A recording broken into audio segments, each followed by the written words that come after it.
Ever since Lynn and I purchased this 1979 Hatteras 58 motor yacht, we've had a problem with the fuel lines on our port engine. They get airlocked, and every single morning before I start the motors, I have to bleed the air out of the system. Now, I've tried everything I can imagine to solve this problem, and I'm at wit's end. So I'm kind of hoping that maybe one of you guys out there have a solution that can help me and maybe help somebody else with the same problem. Here, let me show you what's going on. One look in your eyes and I find it. When you leave in my mind I rewind it. When you got it this good, you don't fight it. So this is our port engine. It is a Detroit diesel 8V92. And if I were to try to start this engine without bleeding the fuel lines first, it would run for 3, maybe 4 minutes, and then it would just stall. And I know this from learning the hard way, where I didn't let the engine warm up significantly, pulled out of a marina and had an engine die on me right after I left the slip. So ever since then I've been wise, and I bleed this every single time. And now let me show you what I have to do to bleed it. So the way this system works is as follows. There are a couple of fuel tanks behind me under the deck. The fuel lines run up through the floor along here, and they go to the 2 rate cores. From the rate cores, they swing around and go to the fuel pump, which pushes the fuel through this primary filter and then to the engine. What we find is that if I do not bleed the system, I will find air in this primary filter. And also, I assume, along the lines that lead to the engine as well. So what I used to do is just bleed right here at this filter on the outside and just let the priming pumps push fuel through the system until I knew this was full by seeing fuel leak out of the outside of this fuel filter. Then I would hook up the line and go start the engines. Now that was a little bit of a problem because there's still air in the line from here to the engine, so it's always a little bit difficult to start the engines when I did it that way. I have since started bleeding the system a different way. I opened the line right over here, which is the return line to the tanks. So when a diesel engine runs, you have fuel run through it, and the extra fuel that it doesn't need gets returned to the tank through a cooler right over there. What I do is I take the line off the cooler and I bleed it that way. By doing so, I know I've got fuel all the way through the system, all the way to the return to the tank, and I know when I go to start the engine, it's going to start right up, and that's exactly what happens.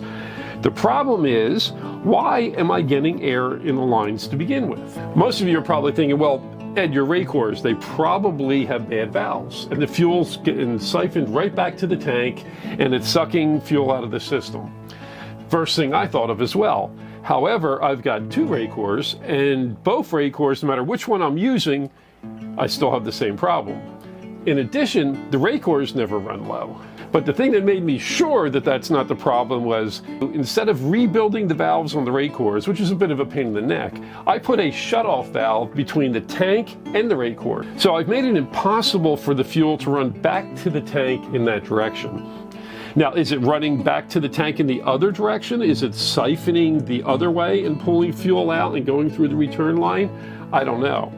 I don't want to put a valve on that side to stop it because it worries me that one of these days I forget to open that valve and I start the engines and then, all hell's going to break loose. So I haven't done that yet. But for the life of me, I can't figure out how this happens. It's not getting stuck back that way. I can find no fuel leaks anywhere. Everything seems to be perfect, but every single time there's air in here. And not only that, it's not just an overnight issue. Sometimes we'll go to a fuel dock and spend a half hour fueling up, and I'll have to bleed it then, because within a half hour it has sucked fuel out and there's air in the system, and if I try to start it, the same thing will happen. A couple of minutes later, it'll stall. Now, the odd thing about this too is that there still seems to be fuel, at least in the engine and in the lines, because as I said, when I start the engines, they'll run for a couple of minutes before stalling, which leads me to believe that there's fuel in the engine area and it's kind of sucking an air pocket through. That's my best guess. Still, how is that happening? If there's fuel in the engine enough to run it for a couple of minutes, but there's air here in this fuel filter that will cause it to stall, yet there's no air down the line where the rate cores are, I don't know, it's a mystery to me. I've been trying to solve this mystery for 5 years. I have no idea. Doesn't happen at all on the starboard engine, just the port engine. So if you have any idea what could possibly be causing this problem, please comment. Hey, show up at our boat if you're near us and come and smack me upside the head and point at something and help us out, and maybe you can help some other people out who may have a similar situation. Well, until then. Roger out. Okay, so let me show you how this works.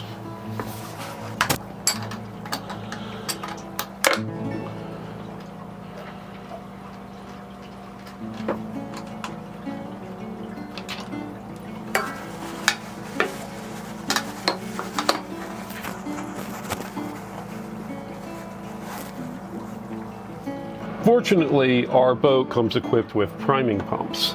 So I just shut the valve that takes it back to the tank, pull out the port, and that's the priming pump. Now it sounds like it's working really fast right now, but it's going to slow down in a second. And there you go. And it is now very slowly priming and pushing fuel through the lines to the engine. It's going to run through the rake cores, through the pump, through the primary filter, and it's going to come out that valve that I just opened.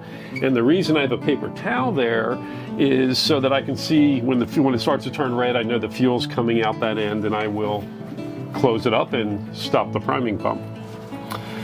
But this process is going to take about 3 minutes, maybe even longer sometimes, depends on how long the boat's been sitting.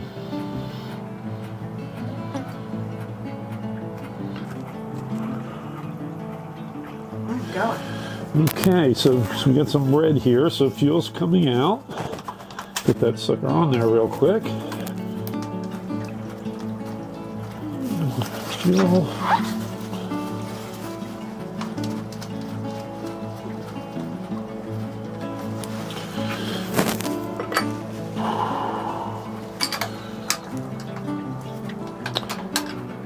And there we go.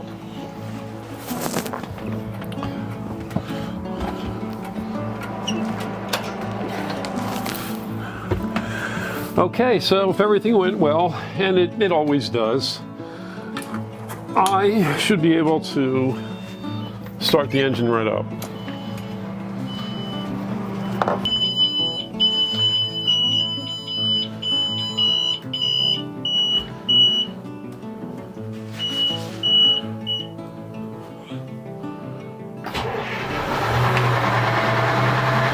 And there we go. Now, had I not done that, 2 or 3 minutes from now, you'd see it fluctuating, it would run out of fuel and shut off. So let me know what you think, but until I get a solution, this is my morning routine right after coffee. Roger out. Roger out. Well, this really pisses me off. This is supposed to be a gasket. Back when we had that $8,000 charge for replacing a rubber hose, and I said they had taken the turbo off the engine needlessly. They said they were going to have it rebuilt and put it back on. They didn't. They just put the old turbo back on. Fine with that. This is a gasket for the oil. I don't know if it's the feed or the return that goes to the turbo. And they obviously broke the gasket or ripped it apart. This thing is supposed to be shaped sort of like a football with a center hole for the oil to go through and 2 holes for the bolts. This thing is covered in silicone as if they took a partially beat up gasket, slapped some silicone on it and put it on and expected it to work. And this is why I had a significant oil leak on my way back from Fort Lauderdale last year. We were losing several quarts a day out the turbo, and fortunately we only rode the boat twice since this repair was done. Anyway, I'm going to see if I can locate this gasket. If not, I'll make a gasket. I mean, how damn hard would that have been? Just get some gasket material and cut the thing out, you know, make it work. This is ridiculous. I see that. I'm gonna.